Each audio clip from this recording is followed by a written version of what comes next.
Alcatraz, the Rock, the prison no one could escape, until three men did the impossible. In the dead of night, they vanished from their cells, leaving behind dummy heads made from soap and human hair. No bodies were ever found. Did they drown in the cold waters of San Francisco Bay? Or are they still out there, living in the shadows? Alcatraz Federal Penitentiary, located on a small island in the frigid waters of San Francisco Bay, was meant to be escape-proof. The cold water, powerful currents, and shark-infested tides made even the thought of escape suicidal. Frank Morris, a genius with an IQ of 133 and a history of successful prison escapes. John and Clarence Anglin, brothers from Georgia with a knack for robbing banks and sticking together. They were placed in adjacent cells. Over time, a silent plan began to take shape. They spent months preparing, using simple tools smuggled or stolen: a spoon, a chisel, and even a drill made from a vacuum cleaner motor. Night after night, they chipped away at the ventilation grates at the back of their cells. To mask the noise, Frank Morris played the accordion. The holes led to an unguarded utility corridor behind the cells.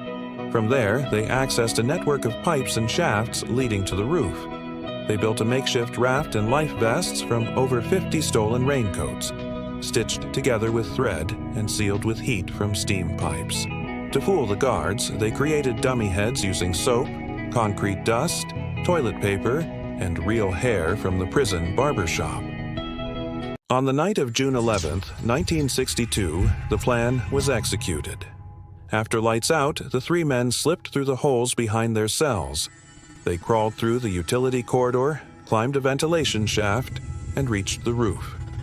Navigating the roof and utility catwalks, they finally reached the shoreline. They inflated the raft, launched it into the bay, and disappeared.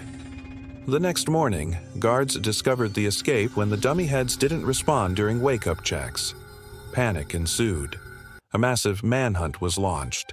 The FBI, Coast Guard, and local police searched every inch of the island and the surrounding bay. They found a paddle and a deflated raft on nearby Angel Island, along with some personal belongings, but no bodies. Officially, the FBI concluded they had drowned. But the Anglin family received anonymous postcards, unsigned phone calls, and even photographs suggesting the brothers had survived. In 2013, a letter surfaced claiming to be from John Anglin, stating he had lived in hiding for decades and wanted medical treatment in exchange for turning himself in.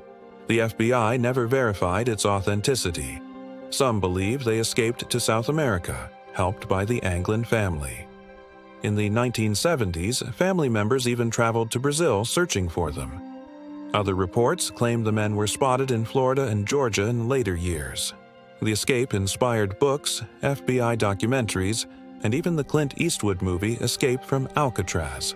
Despite the mystery, the escape exposed weaknesses in Alcatraz's security. Less than a year later, the prison was shut down. Three men broke out of the most secure prison in American history and vanished. No one was ever arrested. No bodies were found. Just silence. Was it the perfect crime? Or the perfect illusion? One thing's for sure, Alcatraz was never the same again. If you love chilling true crime stories and unsolved mysteries like this, hit that subscribe button. New stories every week, each one more unbelievable than the last. Don't let the truth escape you.